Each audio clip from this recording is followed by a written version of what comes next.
Bismillahirrahmanirrahim. Assalamualaikum warahmatullahi wabarakatuh. Dan selamat malam pemirsa IPISO dimanapun Anda berada. Semoga senantiasa sehat selalu dan aktivitasnya selalu dimudahkan. Pemirsa IPISO, pada malam hari ini kami akan membedah isu-isu tentang kontestasi Pilpres, di mana kita akan membedah apa-apa yang menjadi persiapan para calon presiden dan tentunya calon wakil presiden menghadapi Pilpres 2024. Nah, untuk membedah ini saya telah kedatangan dua tamu di tengah-tengah kita.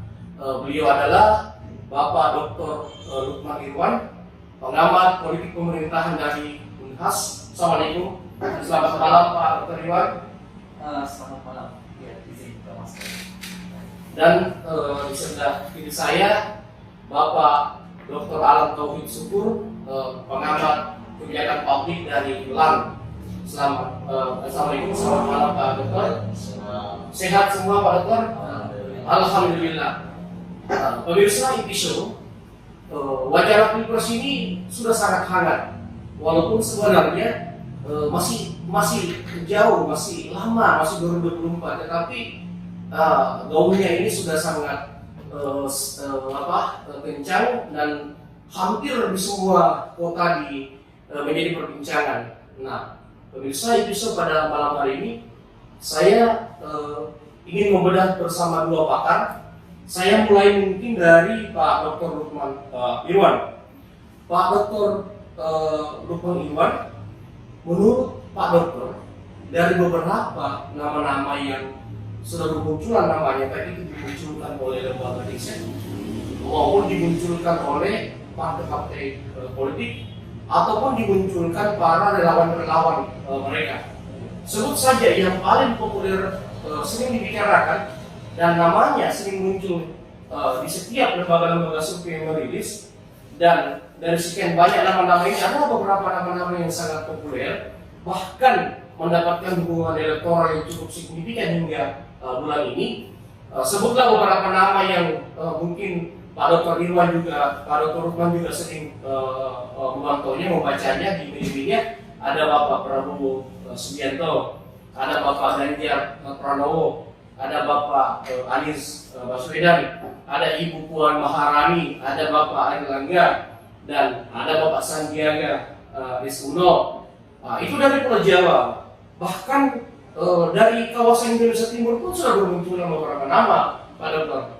Ada nama Bapak Andi Amran Sulaiman, ada Bapak Sahrul Yassin Limpo, Rahmat Gobel, bahkan ada nama seperti Tuan Guru Bacang atau Muhammad Sainul, seperti itu. Pak Dokter, menurut Pak Dokter, sejauh mana para capres ini, figur-figur yang ingin menatap 2024 ini meyakinkan pertama adalah elit-elit partai politik, Pak Dokter. Yang kedua tentu grassroots atau pemilih, karena dua hal ini harus mereka lewati. Tahapan pertama yang mereka harus lewati adalah bagaimana meyakinkan elit-elit dengan komunikasi politik mereka untuk bisa meyakinkan partai politik, karena syarat untuk menjadi calon presiden itu harus melalui kendaraan politik. Walaupun kayaknya ada aturan independen ya, cuma itu agak sulit ya, barangkali Pak Dokter. Iya, itu sangat mustahil. Sangat mustahil ya Pak Dokter. Jadi mau tak mau para figur ini harus melewati jalur partai politik. Nah, tidak semua tahu bahwa dari nama-nama yang beredar ini, walaupun kebanyakan pimpinan partai, tetapi tetap tampak, bukan berarti tanpa kendala seperti itu. Nah, dan ada juga yang memang tidak memiliki partai. Ada yang kader partai tapi bukan berarti lulus bisa diusung oleh partainya. Nah, menurut Pak Dokter, sejauh mana figur-figur seperti Prabowo, Ganjar, Anies, dan Erlangga dan lain-lainnya ini bisa meyakinkan bahkan jangankan partai politik yang lain, partainya sendiri pun belum tentu mampu diyakinkan untuk mengusung diri mereka. Dan selain partai politik tentu ada pengaruh elit-elit yang lain Nah, yang tentu bisa mempengaruhi maju dan tidak majunya mereka. Seperti itu Pak Dokter. Silakan menurut kacamata dan pandangan Pak Dokter Lukman. Ya, baik. Terima kasih Pak Iswadi. Saya kira kita bicara tentang kontestasi Pilpres 2024 ini memang menjadi satu bahasan yang cukup menarik. Ya. Kenapa? Yang pertama adalah kontestasi Pilpres 2024 ini adalah kontestasi Pilpres tanpa incumbent, tanpa incumbent. Di mana-mana kemudian proses kontestasi politik yang kemudian incumbent tidak bisa hadir dalam proses kontestasi itu kemudian memberikan peluang munculnya figur-figur politik untuk kemudian berkontestasi, figur-figur politik yang sifatnya kemudian memiliki rekam jejak, memiliki kemudian track record, memiliki kemampuan politik untuk kemudian saling berkontestasi. Karena jejaring-jejaring kekuasaan itu kemudian tidak berkonsentrasi pada figur calon incumbent. Biasanya yang memiliki kemampuan untuk mengorganisir organ-organ kekuasaan itu kan adalah incumbent. Nah, saya kira di kontestasi Pilpres menjadi menarik 2024 karena incumbent tidak bisa mencalonkan diri kembali, ya. Itu pun kalau kemudian ada wacana menyangkut amandemen Undang-Undang Dasar 45, saya kira akan sangat riskan untuk sampai pada konteks pasal-pasal yang mengatur masa jabatan presiden. Kemudian yang kedua, menjadi sesuatu yang menarik Pilpres 2024 karena kemudian momentumnya juga akan bersamaan dengan proses Pileg 2024, ya. Jadi ini saya kira sangat menarik sekali. Nah, kalau kemudian kita berbicara pada konteks tadi disebutkan sejumlah figur, maka kita bisa membagi 3 klaster sesungguhnya. Kita bisa memetakan pada 3 klaster figur-figur yang akan memiliki peluang dan memiliki kemampuan untuk sampai pada tahapan kontestasi Pilpres 2024. Klaster pertama ini adalah karena klaster incumbent biasanya itu menjadi klaster pertama, soalnya klaster incumbent tidak lagi. Klaster pertama itu pasti adalah klaster kepala daerah yang memiliki rekam jejak kepemimpinan yang positif, memiliki pencitraan sebagai seorang kepala daerah yang memiliki kemampuan untuk membangun dan memajukan daerahnya. Nah, pada klaster ini kemudian ada sejumlah nama yang disebut tadi, ya. Dan saya kira ini figur-figur yang memiliki peluang karena mereka sementara menjabat, sehingga kemudian bisa menjual program-program apa yang dilakukan di daerahnya untuk kemudian menjadi bagian daripada pencitraan marketing politik kepada elektoral dalam konteks keindonesiaan. Ya. Kemudian klaster yang kedua adalah klaster elit-elit partai politik yang memiliki kemampuan untuk mempengaruhi elit partai lain. Karena sekali lagi kita bicara kontestasi Pilpres biasanya kemudian sangat dan saya kira ini menjadi blunder politik ketika ada partai politik yang akan menjadi percaya diri untuk mengusung tanpa koalisi dengan partai lain. Walaupun mungkin dari sisi kecukupan kursi untuk memenuhi persentase ambang batas itu bisa, PDIP misalnya bisa, ya. Tapi saya kira akan sebuah blunder politik ketika PDIP berani kemudian tanpa koalisi dengan partai lain untuk mengusung figur secara sendiri. Nah, saya kira ini klaster elit partai dan di situ ada beberapa nama yang disebut tadi, ya, adalah ketua-ketua partai. Dan klaster yang ketiga adalah klaster kelompok profesional, kelompok pengusaha yang memiliki kemudian kemampuan material kuat dan kemampuan jejaring politik yang kuat. Nah, disertai dengan rekam jejak yang kemudian bisa menaikkan nilai elektoral. Nah, dari sisi nama-nama ini kemudian pun ada nama-nama tadi yang disebut seperti Pak Andi Amran. Ini adalah kelompok profesional yang memiliki kemampuan finansial, memiliki rekam jejak yang positif, dan memiliki jejaring politik yang sangat kuat. Nah, saya kira dari 3 klaster ini kemudian ini akan mengerucut nanti di 2 tahun atau 1 tahun, fase-fase 2022 pasti akan sudah mulai semakin mengerucut pada masing-masing klaster, 3 klaster ini.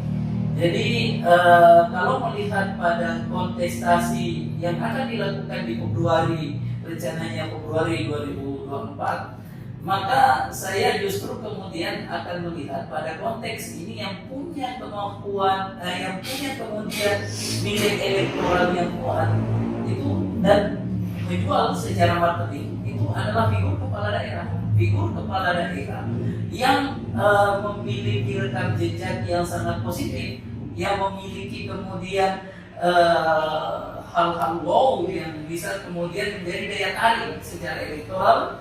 Nah, apalagi kalau berbicara tentang konteks kontestasi 2024 yang dilakukan dalam konteks pandemi COVID ini, karena kita rasakan Pilpres 2019 kemarin kan belum pandemi COVID. Pilpres 2024 ini adalah pilpres pertama di masa pandemi COVID.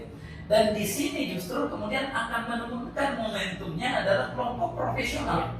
Kelompok profesional dalam hal ini adalah yang punya latar belakang sebagai pengusaha, lalu kemudian memiliki jejaring finansial yang kuat. Ini yang boleh jadi akan menjadi kartu truf untuk memainkan memainkan kemudian justru menjadi kartu yang strategis untuk Pilpres 2024 ini, karena kita sangat paham sekali pandemi COVID ini kemudian yang paling terasa menghantam masyarakat adalah pada persoalan ekonomi mereka.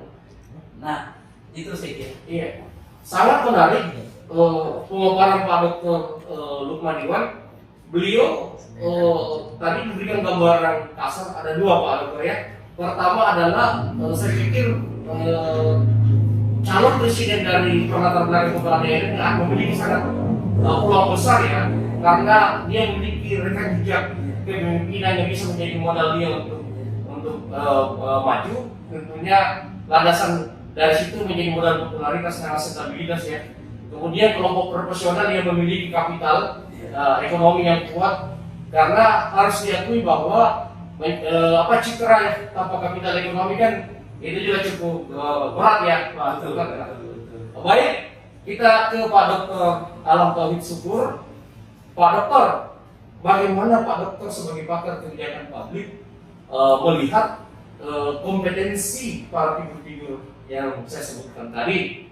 Apakah memang mereka dari segi citra politik itu mereka memiliki kelayakan, ataukah misalnya masih banyak figur-figur sebenarnya yang memiliki citra yang jauh lebih bagus dari mereka tapi belum terekam jejak oleh apalagi media dan lembaga riset seperti itu. Nah, kemudian yang ketiga, seperti apa tolak ukur kompetensi calon pemimpin itu yang tepat untuk masyarakat Indonesia perlu ketahui, yang sehingga masyarakat Indonesia ini tidak apalagi memilih seperti saya kucing di dalam karung ya, istilah. Artinya dia betul-betul memilih orang yang betul-betul tepat yang sesuai dengan kebutuhannya memimpin republik ini. Nah, tentu ada tolak ukur pemimpin sebelumnya, kan ada Pak SBY dengan yang berlatar belakang militer. Tentu plus minusnya Pak SBY, Pak Dokter kan sudah punya gambaran kasar.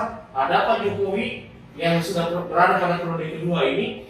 Tentu itu bisa menjadi landasan Pak Dokter untuk mengukur kompetensi figur-figur yang layak menggantikan Pak Jokowi. Silakan Pak Dokter Alam. Ya. Terima kasih Pak Direktur IP, Pak Suradi Putri Samir, Pak Dr. Andi Hikman yang saya hormati. Ya. Kalau kita bicara figur yang Pak Direktur tadi sampaikan ya, fenomena saat ini memang menarik ya. Sekaligus saya ingin menyatakan bahwa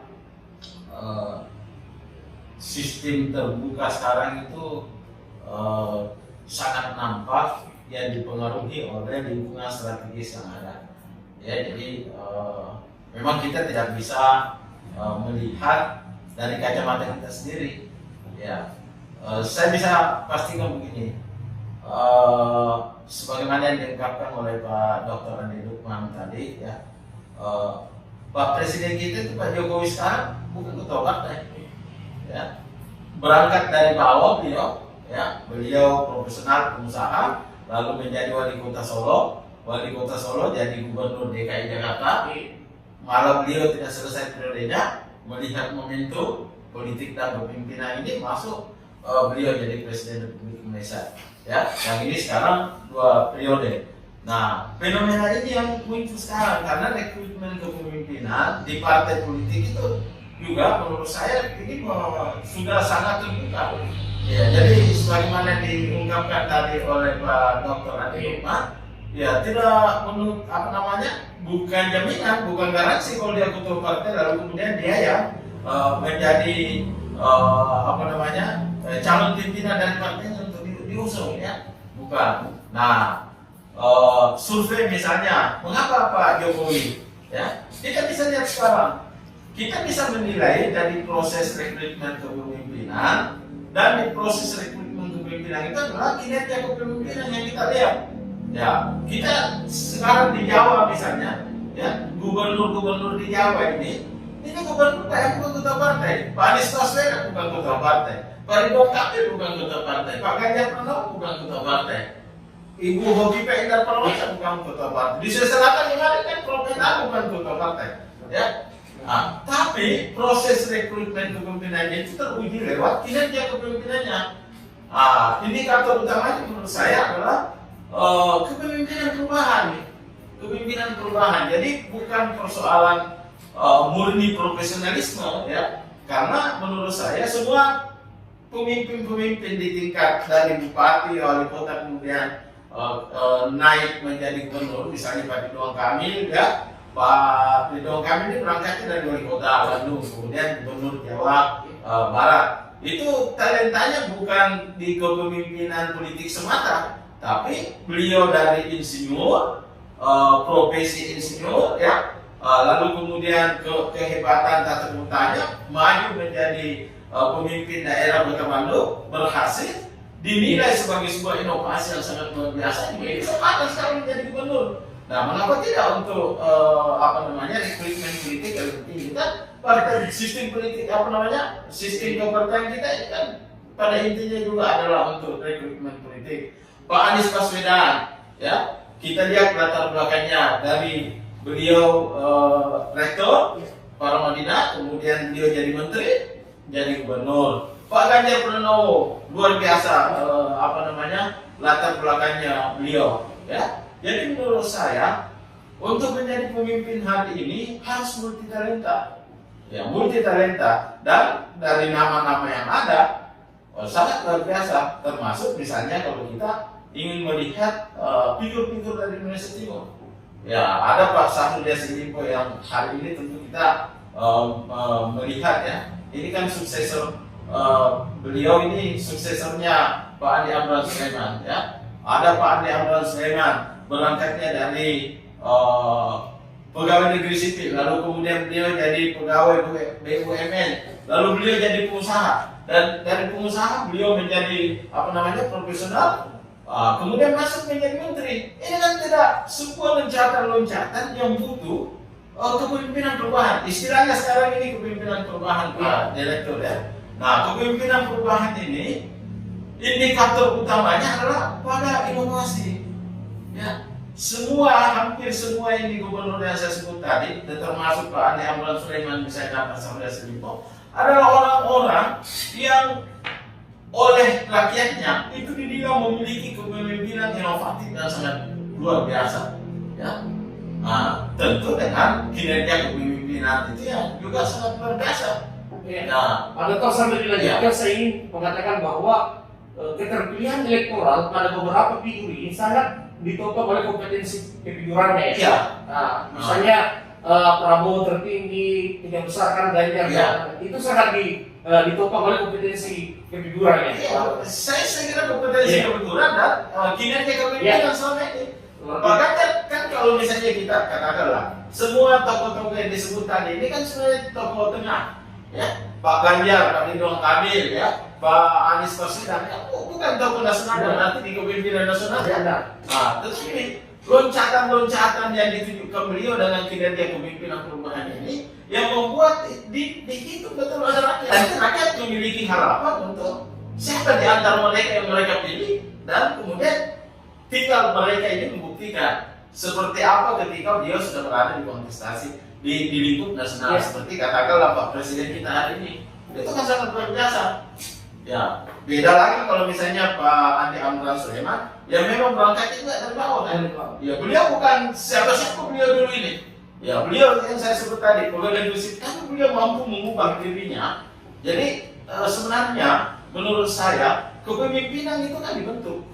Ya, dan ini yang bisa menjadi pengaruh besar terhadap diri seseorang untuk kemudian dilihat sebagai sebuah harapan baru dari rakyat. Seperti itu pendapat saya, Pak. Menarik sekali pemaparan dari Pak Dr. Alam Tauhid Syukur.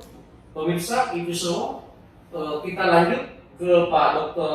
Lukman Iwan. Pak Dr. Lukman Iwan, sejauh mana polarisasi gerbong kita lihat berpotensi terjadi menuju 2024? Kita tahu dua periode berturut-turut pertarungan Jokowi dengan Prabowo itu kan polarisasi sangat kental terbagi pada dua gerbong saja. Nah sekarang menurut saya kita belum bisa memastikan apakah kembali terjadi polarisasi menjadi dua apalagi gerbong saja ataukah akan muncul gerbong ketiga dan keempat lah. Kalau seandainya polarisasi itu kembali hanya terjadi pada dua gerbong saja, Pak Dokter, apakah kubu Ganjar yang kemungkinan besar menurut analisa saya akan berada pada gerbong Jokowi? Karena saya lihat kelompok-kelompok yang mendukung Ganjar ini kelompok-kelompok yang mendukung Jokowi sebelumnya, Pak Dokter.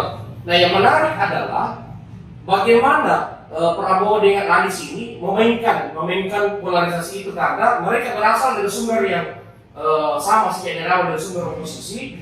Kemudian satu beralih menjadi pendukung pemerintah dan satu terkesan masih menjadi oposisi, karena kalau dilihat tabrakan-tabrakan politiknya itu lebih cenderung mereka berhadapan di media sosial, pendukung kedua kubu antara pemerintah dan kubu Pak Anies Baswedan. Nah, Pak Dokter, sejauh mana Pak Dokter bisa melihat polarisasi itu? Iya, baik, terima kasih Mbak Ipi. Jadi saya kira kalau kemudian kita melihat ya bagaimana potensi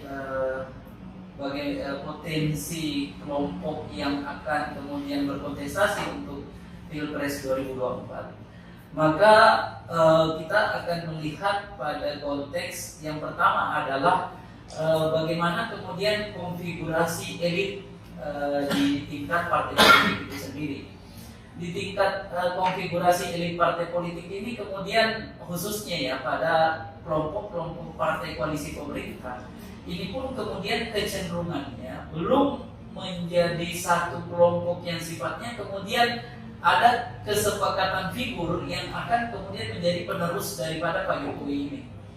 Di antara partai-partai koalisi ini pun kemudian masih ada faksi-faksi yang masing-masing ingin kemudian membranding masing-masing figur-figur yang dianggap layak untuk menjadi the next Jokowi. Nah, ini saya kira konfigurasi elit ya. Di konfigurasi elitnya belum kemudian ada figur yang cenderung disepakati dan diterima. Untuk konfigurasi elit ini juga kemudian saya tidak terlalu meyakini bahwa yang akan muncul itu adalah elit-elit dalam hal ini ketua partai untuk menjadi sebuah jualan yang positif untuk menjadi sosok calon presiden. Kenapa? Karena bagi elit-elit khususnya ketua partai yang akan dijual untuk menjadi calon presiden ini pasti akan menjadi beban berat bagi struktur-struktur partai sampai di tingkat bawah untuk bekerja secara bersamaan antara kepentingan pilpres dan kepentingan pileg. Ya. calon-calon yang akan berkontestasi dipilih ketika kemudian menjual untuk yang akan kemudian figur mana yang akan dia jual kepada pemilih, apa figurnya dia sebagai seorang caleg atau figur calon presiden dari partainya, itu akan ada momentum di mana kemudian kader-kader partai di tingkat bawah akan terjadi distorsi. Dia akan memilih apakah saya menjual diri saya atau menjual calon presiden dari partai saya. Dan ketika berhadapan dengan pemilih yang sifatnya kemudian berada pada arus yang berbeda, pasti dia akan mencari jalan aman untuk menjual pribadinya sebagai seorang caleg. Makanya saya katakan, kalau kemudian ketua partai ingin membranding untuk menjadi calon presiden, itu bisa menjadi sebuah pisau makan tuan bagi partai itu. Ya. Apakah kerja-kerja di tingkat kader di tingkat bawah akan menjual pada dua jualan ini ceritanya, dua jualan kepada pemilih, menjual diri sendiri dan menjual capres dari partai. Dan ketika berhadapan dengan pemilih, pemilih ini pemilih loyalis calon presiden lain, lalu saya mau menjual, tapi dia bisa menerima saya sebagai calon legislatif. Wah, saya akan menjual figur saya secara personal. Nah, ini makanya bisa menjadi pisau bermata dua bagi partai. Kemudian pada konteks yang kedua, ketika berbicara terkait polarisasi yang akan terbentuk, maka kemudian yang akan menentukan adalah bagaimana kemudian Jokowi efeknya. Apa yang saya maksud adalah Jokowi efek adalah pada kelompok-kelompok yang bekerja pada ring satu Pak Jokowi ini akan menempatkan pilihan politik kemana? Ini akan sangat ini tadi disinggung oleh Pak Dirlipi bahwa yang bekerja untuk sementara pada kelompok-kelompok yang mengusung, yang kemudian membranding Pak Ganjar adalah bagian-bagian daripada relawan Pak Jokowi. Ya, relawan-relawan dari Pak Jokowi. Ini sesungguhnya menjadi isyarat politik sesungguhnya bagi partai-partai koalisi. Ini bahwa kemudian akan ada skenario Jokowi efek untuk membranding Pak Ganjar. Nah, kemudian yang ketiga, karena ini sekali lagi kita berada pada kontestasi pilpres di tengah masa pandemi yang belum selesai, pasti kemudian yang akan menjadi daya tarik adalah kelompok profesional yang memiliki kemampuan, memiliki modal sosial dan memiliki modal finansial yang kuat. Nah, saya kira untuk kontestasi ini justru kemudian saya melihat di situ ada sosok figur Pak Andi Amran yang memiliki rekam jejak dan memiliki kemampuan finansial dan modal sosial yang kuat. Nah, saya kira ini perkawinan antara kelompok kepala daerah ya, dan perkawinan dalam artian paket antara kepala daerah yang tadi disebut oleh Pak Dr. Andi memiliki kepemimpinan perubahan yang cukup baik, memiliki rekam jejak yang cukup positif, itu akan lebih memiliki kans untuk membentuk gerbong besar dengan kelompok pengusaha yang memiliki modal sosial dan modal finansial yang alternatif. Nah, ini satu gerbong. Kemudian di gerbong lainnya pasti akan kemudian mencari sosok-sosok figur the next Prabowo. Artinya the next Prabowo adalah figur yang diterima oleh kelompok-kelompok khususnya dalam tanda kutip yang pernah bersama Prabowo. Iya, yang pernah kemudian menjadi bagian daripada relawan Pak Prabowo di kontestasi kemarin, itu akan mencari figur-figur yang sifatnya akan menjadi figur-figur oposisi untuk ini. Jadi saya akan berada pada analisa yang sifatnya sementara bahwa kemudian akan ada pada dua gerbong ini saja. Begitu ya, Pak Dokter ya.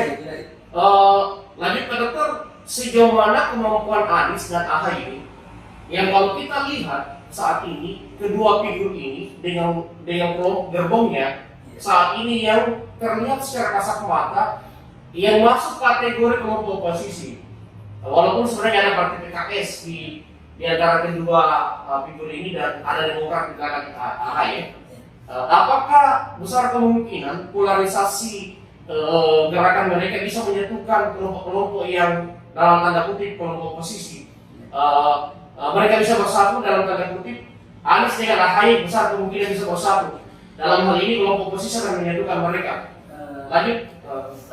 Tapi kita harus memasukkan unsur variabel gonjang-ganjing Partai Demokrat sesungguhnya dalam konteks membaca bagaimana langkah Itu politik menarik. Partai Demokrat untuk Pilpres 2024. Karena bagaimana kemudian eksistensi Partai Demokrat itu kemudian akan sangat bergantung sekarang di tangan pemerintah. Ya. Proses peradilan yang terjadi di internal Partai Demokrat, faksi-faksi yang terbentuk di Partai Demokrat yang sekarang bergulir di dalam proses peradilan itu sangat akan bergantung nantinya pada tangan Kementerian Hukum dan HAM. Artinya di kubu oposisi berpotensi juga pecah. Akan kemudian boleh jadi menjadi nilai tawar bagi pemerintah, bagi dalam tanda kutip Untuk menarik separuh dari gerbong ini. untuk menarik Partai Demokrat. Karena ketika terpecah pasti akan ada satu yang berpotensi masuk ke gerbong pemerintah dan satu tetap bertahan sebagai gerbong oposisi. Sederhana analisa saya. Kalau kemudian Partai Demokrat akan mencoba mencari memunculkan figur AHY sebagai figur yang melawan arus, maka kemudian ketika pada posisi-posisi seperti itu, sederhana kemudian sikap apa yang bisa dilakukan oleh partai-partai koalisi pemerintah yang kemudian berada di balik kekuasaan Pak Jokowi sekarang, tinggal kemudian mendualismekan Partai Demokrat, selesai. Dan itu sudah terjadi di beberapa partai sebelumnya. Nah, ini ada indikator ya. Ini kartu truf ini akan kemudian mempengaruhi bagaimana langkah politik Partai Demokrat ke depannya. Ya sederhana saja kan alat barternya. Oke lah, Anda kemudian menjadi bagian dari kami atau tidak menjadi bagian dari kami, tapi resiko besarnya adalah Partai Demokrat berada pada situasi seperti ini. Ya. Nah, saya kira ini menjadi variabel. Saya tidak terlalu yakin juga bahwa Partai Demokrat akan tetap memainkan kunci sebagai sebuah partai-partai oposisi untuk sampai di 2024 nantinya. Iya. Kalau itu saya juga melihat ada potensi mengarah ke sana. Iya. Karena saya lihat kubu Muldoko ini sampai hari ini masih terus bergerak. Iya. Dan masih sangat percaya diri Iya. bisa memenangkan persaingan ini. Nah, Menarik Pak Dr. Lukman Firman. Saya ke Pak Dr. Alam dulu. Pengaruh politik internasional Pak Dr. mempengaruhi Pilpres 2024. Apakah menurut Pak Dr. intervensi pengaruh politik internasional itu sangat berpotensi terjadi di 2024 menurut pandangan Pak Dr. Alam? Bisa terjadi sejauh mana potensi itu bisa terjadi menurut kacamata Pak Dr. Alam? Silakan Pak Dr. Alam. Terima kasih Pak Direktur IPI. Sebenarnya bukan hipotesis dalam konteks lingkungan strategik, terutama lingkungan global. Ya, ini menjadi satu variabel yang sangat signifikan pengaruhnya. Susah dihindari Pak Dr. ya? Terus dia satu kesatuan, jadi politik domestik misalnya di sebuah negara itu menjadi salah satu bagian dari politik global. Ya, mengapa? Karena sekarang ini kan batas negara hanya batas formal saja, tapi interaksi manusia di satu negara dengan negara lainnya sangat global, ya, termasuk di dalam proses penyelenggaraan pemerintahan dan kepemimpinan pemerintahan. Ya, sekarang ini kayaknya dibangun kolaboratif government. Ya, tidak mungkin sebuah negara itu mampu berdiri sendiri tanpa berkolaborasi atau bekerjasama dengan negara lain. Dan tentu kepentingan itu akan saling berinteraksi dalamnya. Ya, sehingga menurut saya figur yang akan muncul di 2024 ini adalah figur yang juga dihitung secara global. Ya, dia memiliki kompetensi global. Ya, satu kompetensi global tadi adalah memang kompetensi inovasi. Yang kedua adalah kompetensi entrepreneurship. Ya, sekarang penyelenggaraan pemerintahan tidak mungkin bisa bergerak dinamis, ya, kalau tidak menyatu dengan kewirausahaan. Ya, sekarang kan konsepnya good governance. Konsep ini adalah sector state, sektor profit dan civil society. Ini harus menjadi satu kesatuan. Di samping itu, pengaruh global menjadi bagian interaksi yang tidak berhenti di situ. Ini akan sangat berpengaruh. Ya, dan pengaruhnya akan lebih besar dibanding dengan pengaruh lingkungan domestik. Ya, lingkungan domestik itu bisa diinternalisasi dengan batasan-batasan yang jelas, tapi pengaruh lingkungan global, ya, terutama pengaruh politik ekonomi, ini menuntut seorang pemimpin negara harus betul-betul mumpuni. Ya, sehingga ukuran utamanya, indikator utamanya adalah rekrutmen kepemimpinan di tingkat nasional ini adalah juga menjadi ukuran utama terhadap bagaimana dia membawa bangsa ini sejajar dengan bangsa-bangsa lain di dunia. Ya, jadi tidak ya, artinya tadi kan ini secara politiknya rekrutmen ini kita lihat sekarang ini sudah berpola ya, dari bawah, dari bupati, wali kota, gubernur, terus menjadi presiden. Tetapi bukan itu saja dilihat. Ya, di samping geopolitik ini wakil dari wilayah mana, timur, barat dan seterusnya, tapi juga adalah pada kompetensi atau talenta, kemampuan yang dimiliki oleh figur tersebut di dalam kancah internasional. Pak Dokter, ya. lanjut, sejauh mana pertarungan antar sipil dan militer berpotensi kembali terjadi di 2024? Karena kita semua tahu 10 tahun negara ini dipimpin ex-militer Pak SBY, dan kemarin terjadi pertarungan antara Prabowo yang ex-militer dengan Pak Jokowi dan dimenangkan oleh sipil Pak Jokowi.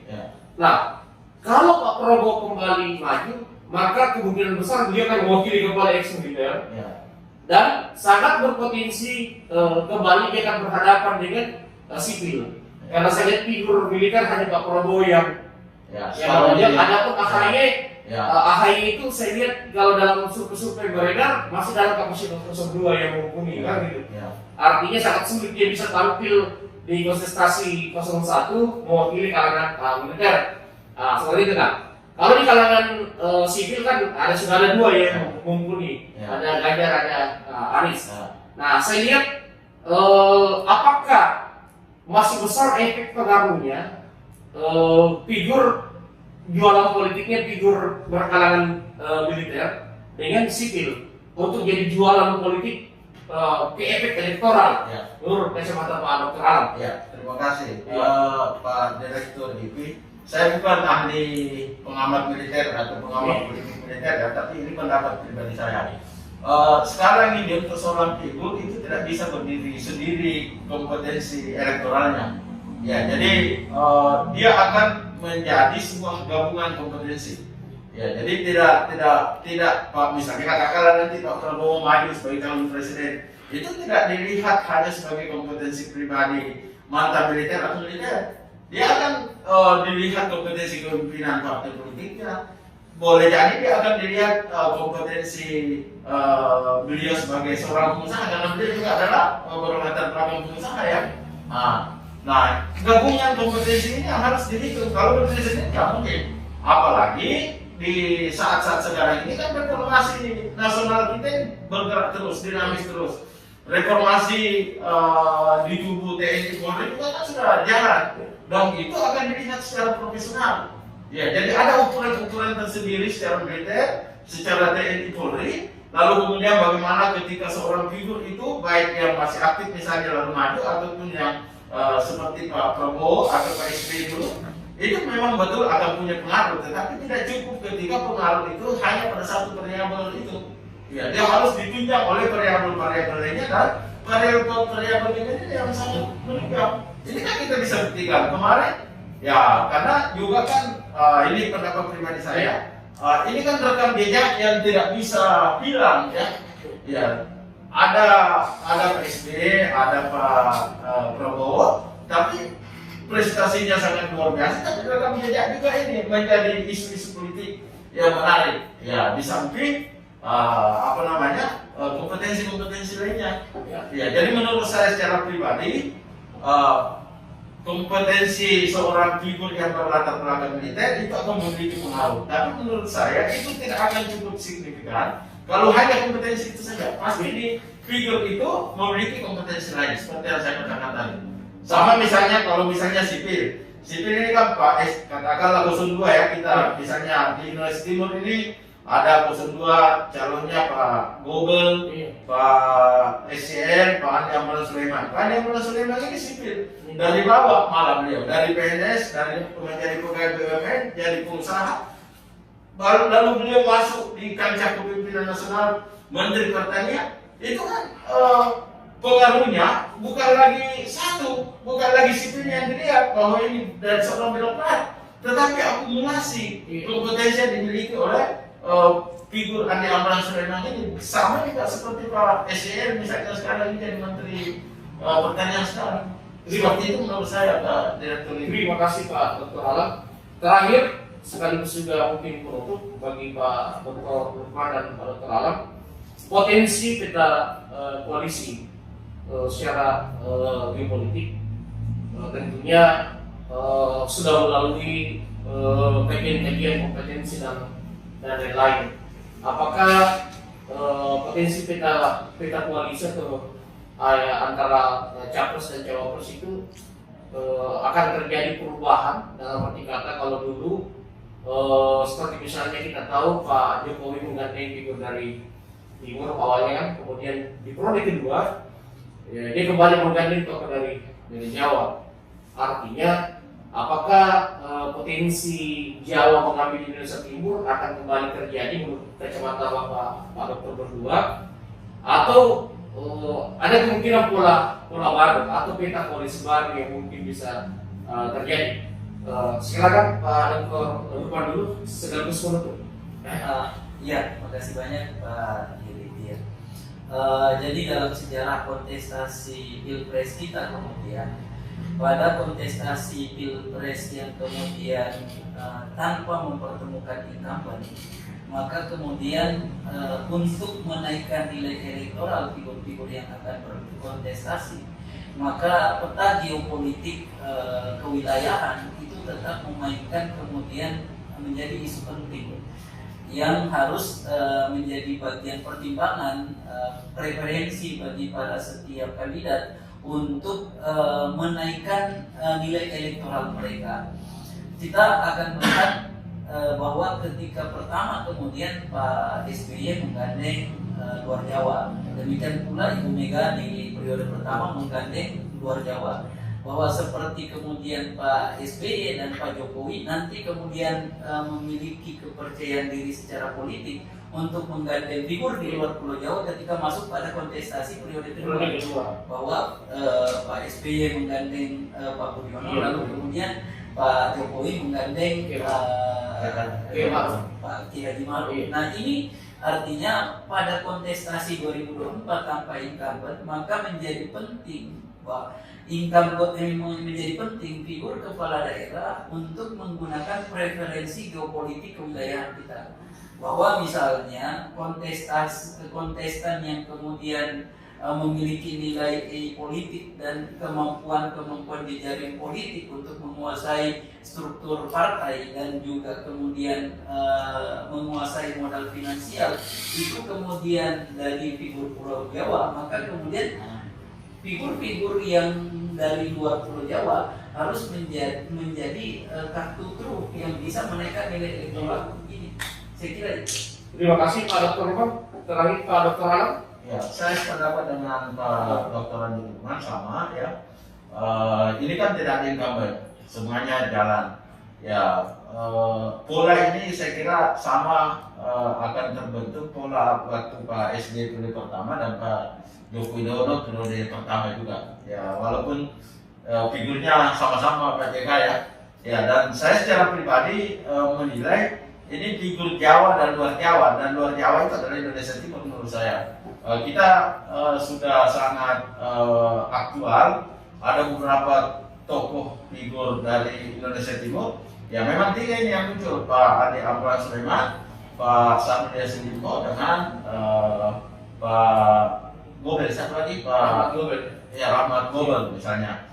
Ya ini yang bisa mewakili secara geopolitis. Tetapi itu yang saya sampaikan tadi, ini tidak berdiri sendiri hanya sebagai pengaruh dari geopolitis itu, tetapi figur yang tiga ini adalah figur yang mumpuni dengan sejumlah prestasi, sejumlah kinerja kepemimpinan perubahannya ya sangat luar biasa. Ya, Pak Andi Amran Sulaiman walaupun satu periode di kementeriannya, tapi beliau adalah menteri yang menorehkan prestasi dan kinerja Kementerian Pertanian sangat luar biasa. Satu di antaranya adalah kinerja tentang akuntabilitas penyelenggaraan tugas pokok dan fungsi, yaitu WTP dan WTK. Dan ini tidak gampang, sangat susah untuk mewujudkan ini. Dan ini menjadi salah satu ukuran utama bagaimana kepemimpinan kementerian itu sangat berintegritas. Ini juga tidak bisa kita pisahkan sebagai salah satu indikator dari keberhasilan kepemimpinan perubahan tersebut. Pasti karena dasarnya adalah dasar integritas, dan beliau juga ditunjukkan oleh itu. Pak SCM misalnya dari bawah sampai ke atas sampai hari ini alhamdulillah tidak pernah juga terkena kasus dan seterusnya. Jadi menurut saya polarisasi untuk Pilpres 2024 dan Wapresnya katakanlah seperti itu, saya sepakat dengan Pak Dr. Ade Nurman. Ya memang di luar Jawa kita harus akui itu hanya kartu truf ya, kartu asnya pasti di Jawa ya. Kita tidak bisa memungkiri itu. Oleh karena itu menurut saya ini pertarungan partai politik sebagai infrastruktur politiknya di dalam mengelola ini diplomasi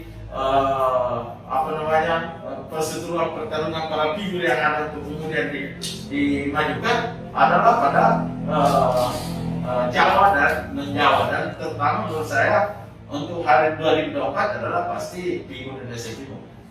Nah, tambahan Pak Dirip, bahwa yang menarik ini kan dalam kontestasi ini kita melihat ya, the next JK untuk kawasan timur, the next JK.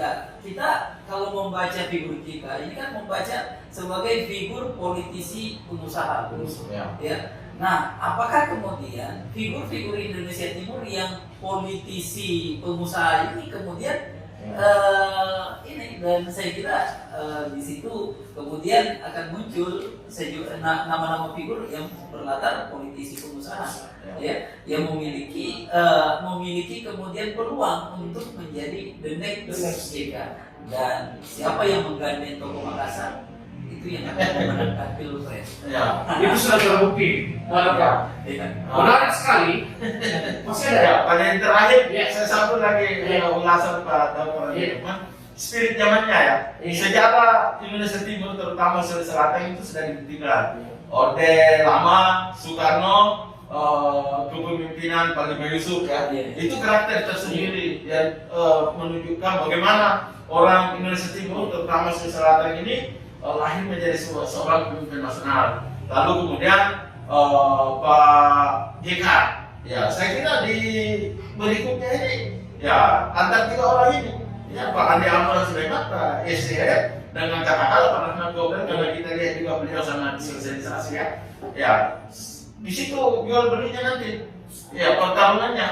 Nah, yang mana yang kira-kira paling cocok oleh infrastruktur politik partai-partai politik yang bertarung ini, ya berhadapan untuk kemudian memilih yang mana paling tepat untuk bisa memenangkan Pilpres 2024. Saya kira seperti itu Pak Direktur ini. Terima kasih Pak Dr. Andi Nurman Irwan dan Pak Dr. Alam Tauhid Syukur. Pemirsa IPISO, kita telah mengulas